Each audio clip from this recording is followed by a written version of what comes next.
Millions of British watch a regular diet on television of MasterChef and a dozen other celebrity chef programs. British cuisine is no longer a contradiction in terms. However, due to Brexit, it will become true again. Starving Brexiters will soon be catching pigeons and rats in the streets to barbecue.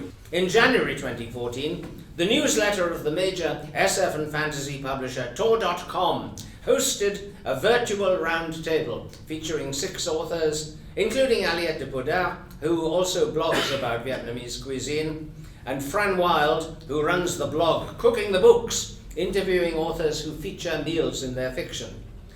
Heroes and heroines of food awareness, these people. To deal with food in outer space, first of all, I am becoming skeptical as regards any successful large-scale colonies in space itself, or upon our moon, or on Mars, or on other moons of our solar system. And my skepticism is primarily because our human bodies have been finely tuned by evolution upon our own particular world.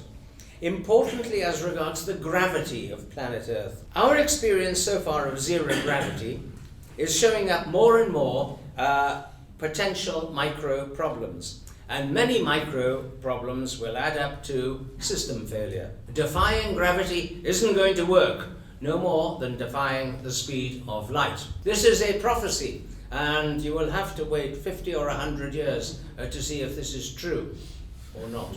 But this is the whole point of science fiction. Unfortunately, the main question mark about future food is the likelihood of a future, in the sense of some form of organized civilization. And even as regards our planet remaining hospitable to life, apart from extremophile bacteria. Now this is an extreme possibility, but remember Venus, hundreds of millions of years ago, quite possibly had oceans upon its surface and even a breathable atmosphere. And that has gone away because of a runaway greenhouse effect. And we are encouraging a greenhouse effect here on Earth.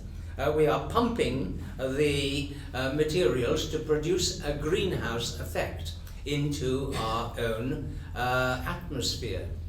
Possibly Brexit is very beneficial insofar as a capitalist economy will start shrinking instead of measuring its state of health by constant expansion. Either you write rigorous science fiction, that does not mean that you write about technology. Either you write realistically or you write fantasy. And a lot of the realistic science fiction of 30 years ago is actually complete fantasy. The pity. Now I actually support the unrealistic science fiction, such as the oceans and jungles of Venus that were written about by authors such as Lee Brackett back in Planet Stories 40 years ago, 50 years ago, because these still are valid as narrative. And after the collapse of our present civilization, if the copies of those survive, nobody will know the difference between the truth and the non-truth. And having complex life arise on our planet, planet Earth, is like winning first prize in a lottery 20 times running. In the whole of our galaxy, there is probably no planet B. And in any case, the rest of our galaxy is out of reach. We cannot travel fast enough. We do not have enough energy resources. However, the optimistic part, I do realistically foresee Chinese asteroid miners sucking hot soup with noodles out of self-eating bags. And I sincerely honor these future volunteer worker ants, sacrificing their bodies and their lives. They will not mainly mine rare elements as used in mobile phones, but rather masses of water, raw materials for fuel, and possibly way out in the Oort cloud of comets, they will mine for Chon food. That's basic artificial food made from carbon, hydrogen, oxygen, and nitrogen. The Institution of Agricultural Engineers paid all the costs of the book to be regained from sales. Now, to cut this story short, very few members of the Institution of Agricultural Engineers bought any copies of the book.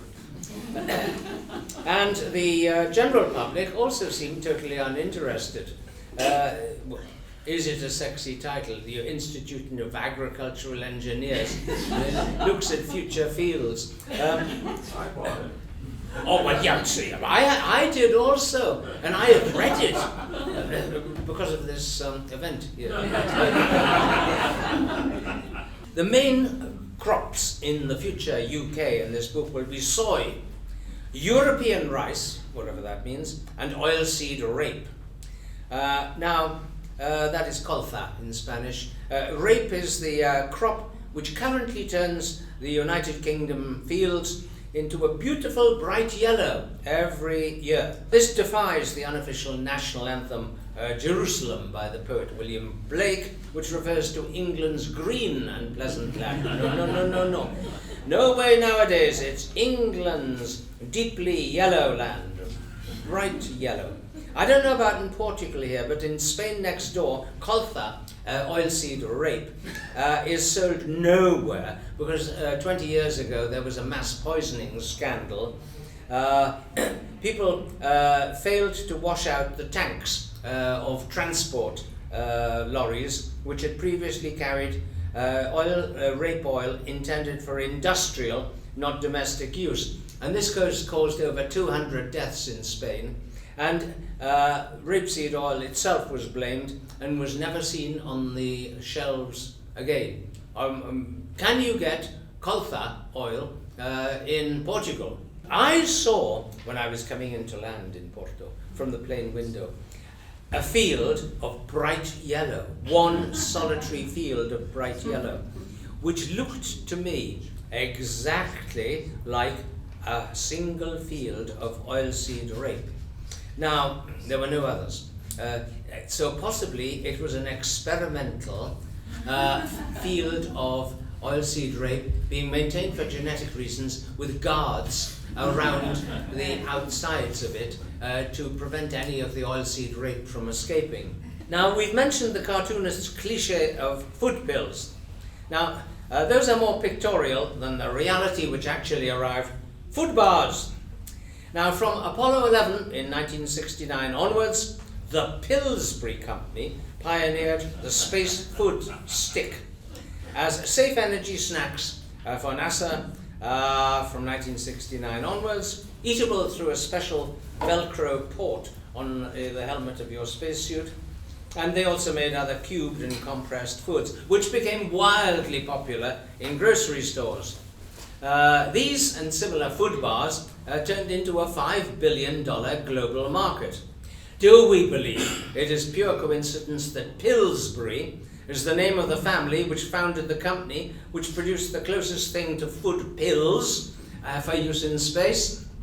Now, yes, it is a coincidence. The world is full of coincidences rather than conspiracies, and that is because our population is huge, much greater in number than the carrying capacity of the planet. So this will lead to more coincidences than you would have, for example, 1,000 years ago, when the population was much smaller. Expect in future more and more coincidences.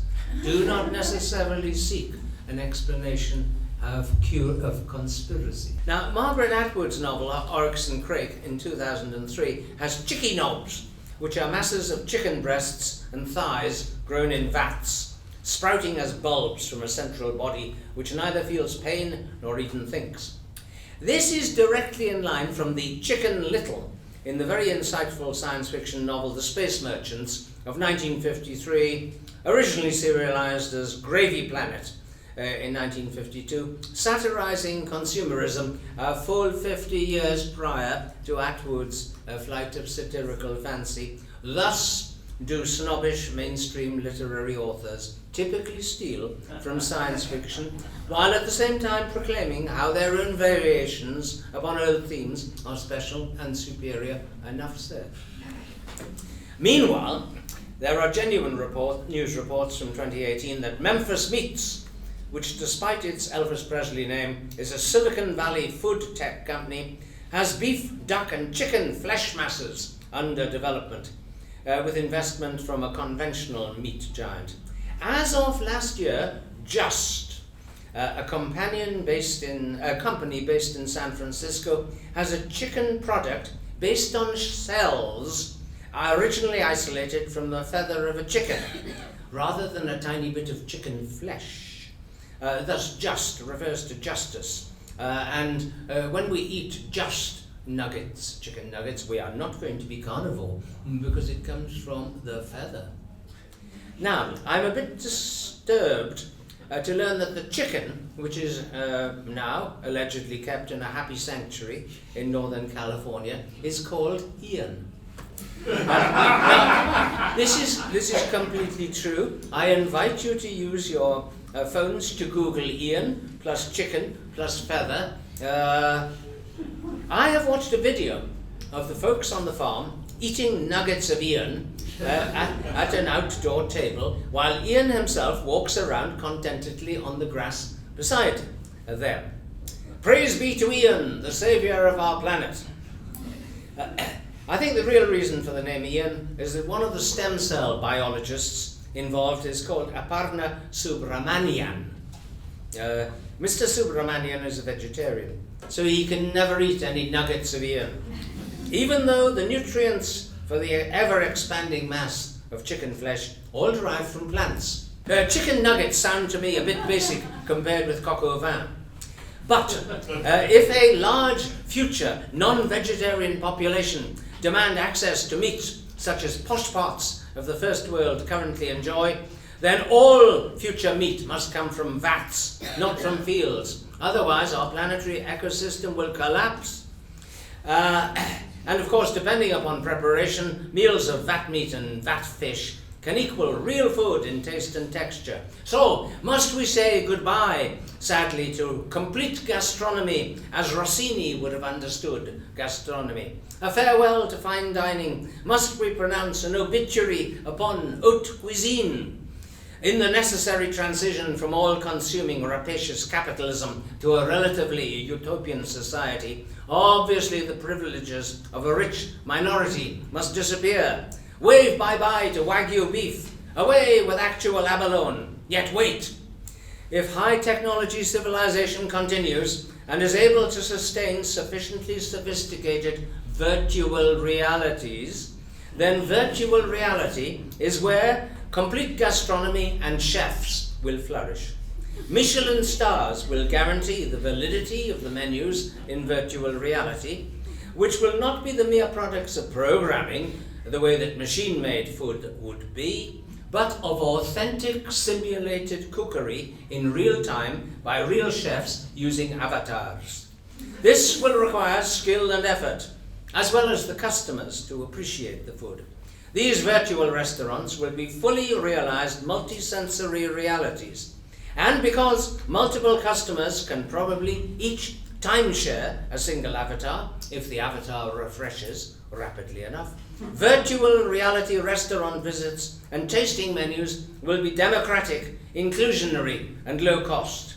VR restaurants, pronounced vrestaurants, will include a full range of gourmet vegetable dishes, as well as forbidden carnivore classics. There is cause for celebration.